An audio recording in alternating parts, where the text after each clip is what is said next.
Baik. Bismillahirrahmanirrahim. Assalamualaikum warahmatullahi wabarakatuh. Innal hamdalillah nahmaduhu wa nasta'inuhu wa nastaghfiruh wa na'udzu billahi min shururi anfusina wa min sayyiati a'malina. May yahdihillahu fala mudilla lahu wa may yudlilhu fala hadiyalah. Asyhadu an la ilaha illallah wa asyhadu anna Muhammadar Rasulullah. Ya ayuhan nasu taqu rabbakumul ladzi khalaqakum min nafsin wahidatin wa khalaqa minha zawjaha wa batha minhuma rijalan katsiran wa nisaa'a wattaqullaha alladzi tasaaluna bihi wal arham innallaha kana 'alaikum raqiba. Insyaallah pada pertemuan sekarang kita akan membahas sesuatu yang sebenarnya saya yakin sudah banyak dibahas di masyarakat ya, di sekolah-sekolah, yaitu peristiwa Isra dan Mi'raj. Jadi peristiwa Isra Mi'raj ini ingat ya teman-teman ya, saya pikir selalu murojaah tahun supaya teman-teman ingat bagaimana timeline dari Rasulullah Shallallahu alaihi wasallam itu menarik. Kita ambil waktu misalkan periode Mekah ya, periode Mekah, nanti kan ada periode Madinah. Nah, tahun ke-0 sampai tahun ke-3 kenabian Rasulullah dakwah sembunyi-sembunyi ya. Tahun ke-4 mulai dakwah terbuka dan ada siksaan. Aduh maaf ini apa? Tahun ke-4 mulai ada siksaan. Astagfirullah. Apa ini tuh? Tahun ke-4 ada siksaan. Tahun ke-5 ini mulai hijrah ya. Jadi tidak kuat disiksa, hijrah ke Habasyah. Nah, tahun ke-6 sampai 9 ini diboikot. Maaf, boikot. Nah, tahun ke-10 tahun kesedihan. Rasulullah nanti hijrah tahun ke-13 Hijriah. Nah, Isra Mi'raj itu ada di tahun-tahun segini ya. Isra Mi'raj. Nah, ini tidak diketahui pasti sebenarnya apa itu tahun tepatnya.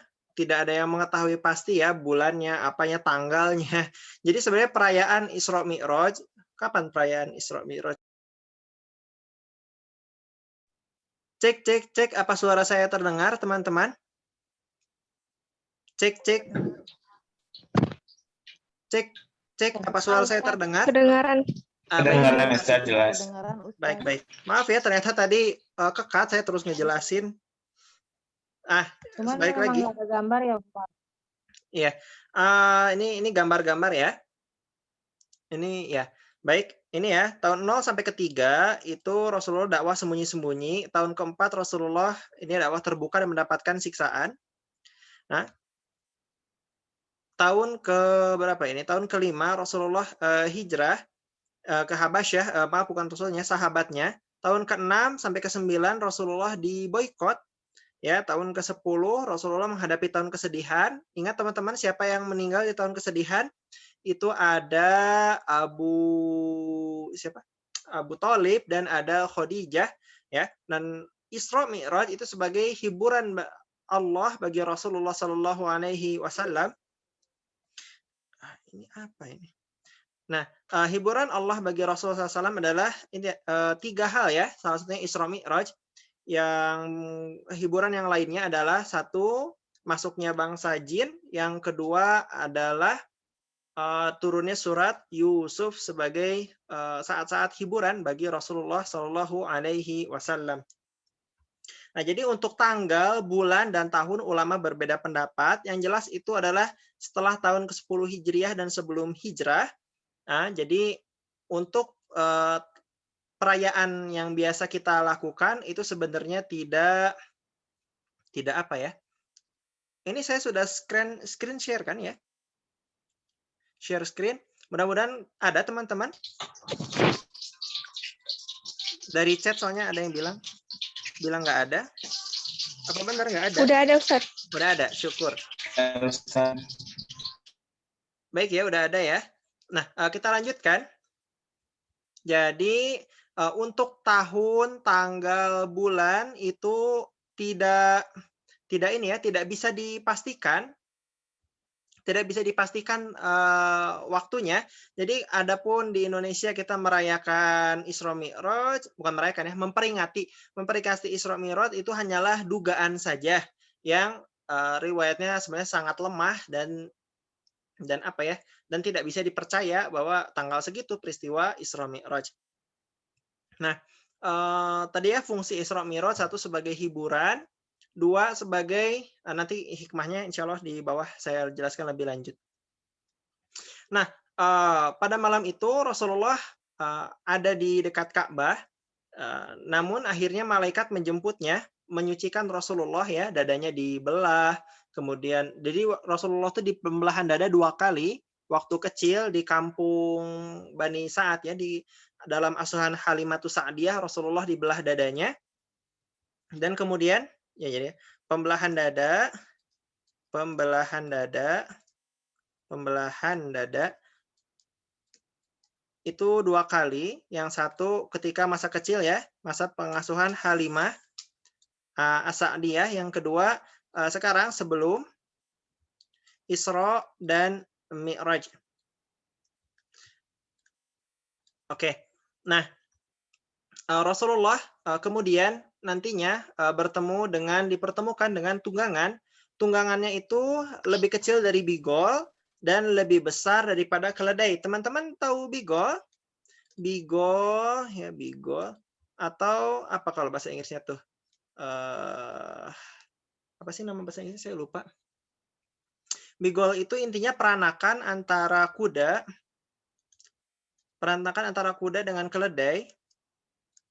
Ya. Jadi kuda kan besar banget tuh. Nikah dengan keledai, itu punya anak namanya bigol. Tapi bigol itu tidak bisa punya keturunan ya, mandul.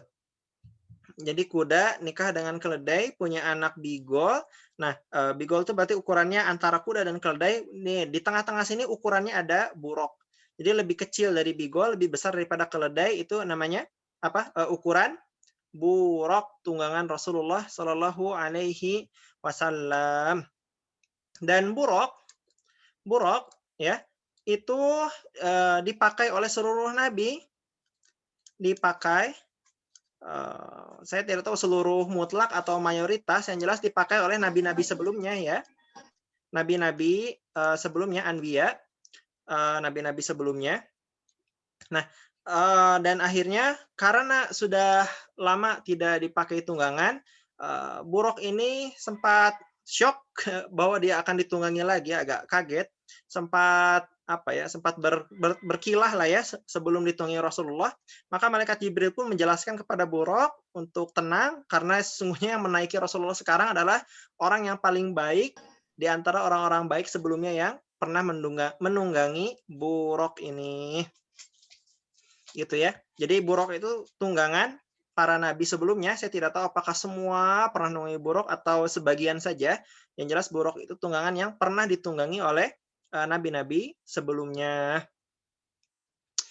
Kemudian Rasulullah berangkat menuju Al-Quds. Jadi teman-teman, ada Yerusalem ya.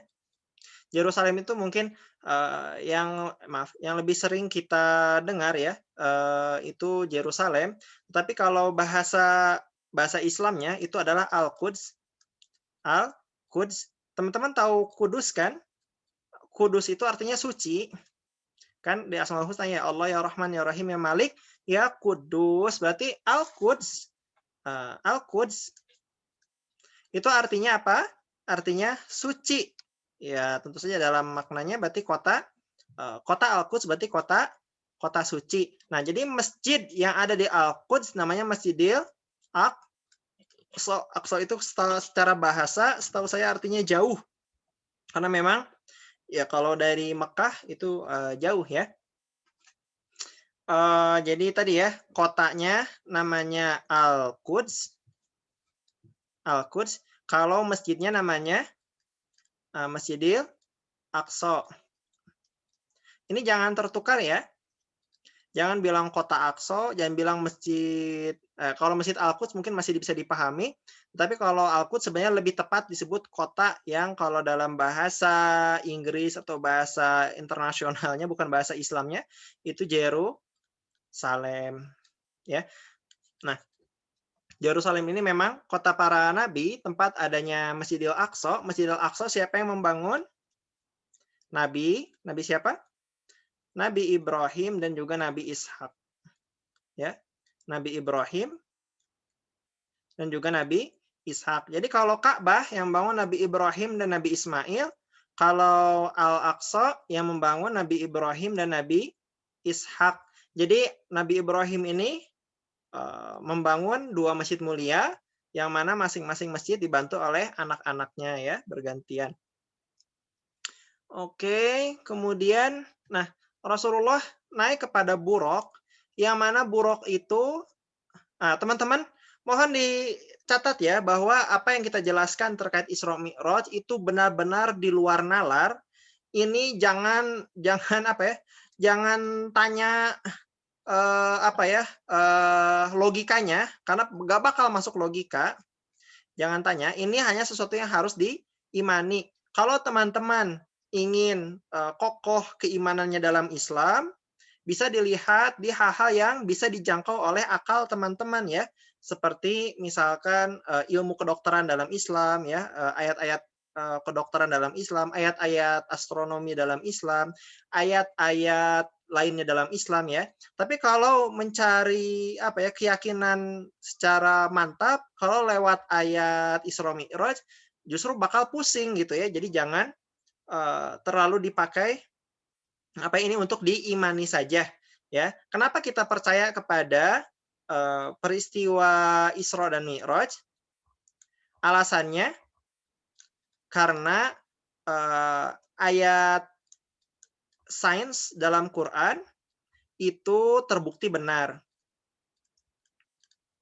Terbukti 100% tidak salah ya. Mungkin ada yang belum terbukti benar, tapi setidaknya tidak ada yang salah, tidak salah ya. Sebagian mayoritas sudah terbukti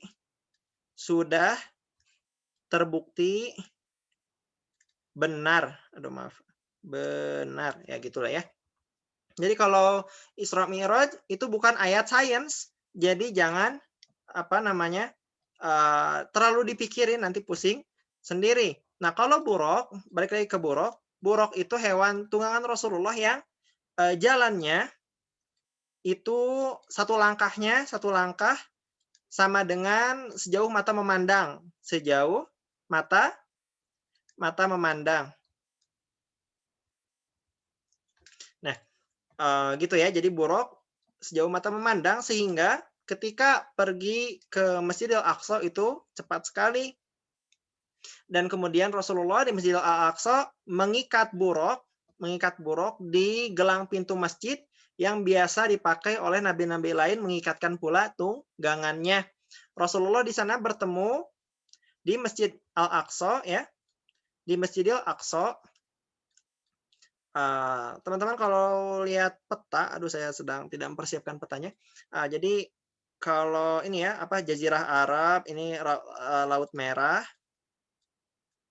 Laut Merah, ini Jazirah Arab, ini ada terusan Suez ya, ada Mesir, ada. Nah, ini di sini ya, ini ada Danau Jordan, ini Gaza. Nah, berarti ini di Al-Quds, ini di Mekah ya, Mekah, Madinah, Taif. Nah, Al-Aqsa di sini ya. Jadi Rasulullah dalam waktu yang cepat diperjalankan ke ke Al-Aqsa untuk bertemu para nabi. Di sana Rasulullah bertemu seluruh nabi sebelumnya ya, para nabi. Kemudian Rasulullah memimpin sholat. Ya, ini menegaskan bahwa Rasulullah adalah Sayyidul Anbiya. Sayyidul adalah tuannya para nabi-nabi ya. Jadi ada yang bilang, apakah Rasulullah Sayyid? Iya benar, Rasulullah adalah Sayyid atau tuan-tuan para Anbiya. Cuma nanti ini ya, kalau dalam sholat, baiknya tidak memakai kata Sayyid, karena dalam hadis tidak ada kata Sayyidnya. Nah, tetapi kalau di luar sholat, bolehkah memanggil Rasulullah dengan Sayyidul Anbiya? Cek. Cek. Maaf teman-teman, tadi ada gangguan internet. Mudah-mudahan sekarang jelas lagi. Baik, kita lanjutkan ya, insya Allah. Sampai mana tadi? Kita lanjutkan. Aduh. Oke ya. Nah, jadi Rasulullah di sini adalah Sayyidul Anbiya atau tuannya para nabi. Ada chat apa ini? Hilang suaranya, aman, alhamdulillah. Oke, balik lagi kita lanjut. Kemudian Rasulullah setelah ini ya, setelah Al-Aqsa di kota suci itu memimpin para nabi, maka Rasulullah melanjutkan perjalanan, diangkat oleh malaikat Jibril, ya, diangkat oleh Allah melalui diantar malaikat Jibril ya ke langit,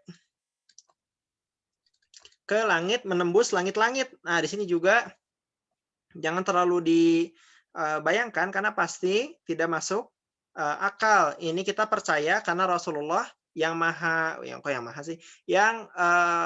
jujur itu menjelaskannya, maka kita percaya karena Rasulullah tidak pernah terbukti bohong sebelumnya. Hal yang tidak masuk akal pun ini sebagai mukjizat ya, mukjizat. Nah, Rasulullah diangkat ke langit ketujuh melalui langit-langit.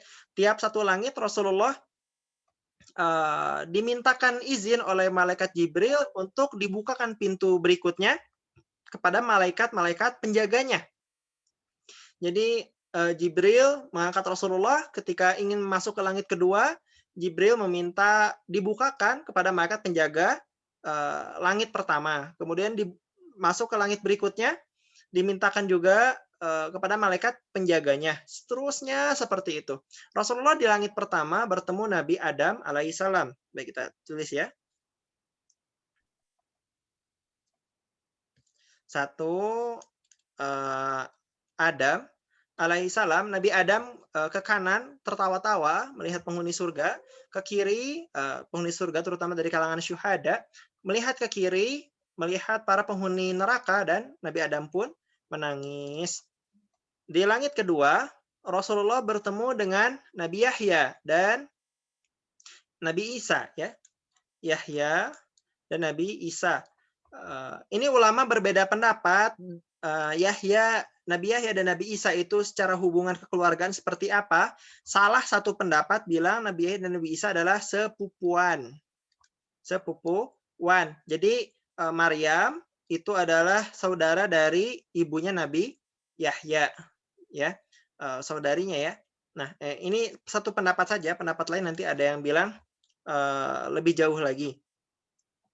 Nah, kemudian langit kedua, langit ketiga Rasul bertemu dengan Nabi Yusuf, ya. Kemudian keempat Rasulullah bertemu dengan Nabi Idris. Langit kelima Rasulullah bertemu dengan Nabi Harun. Langit keenam Rasulullah bertemu dengan Nabi Musa. Nabi Musa.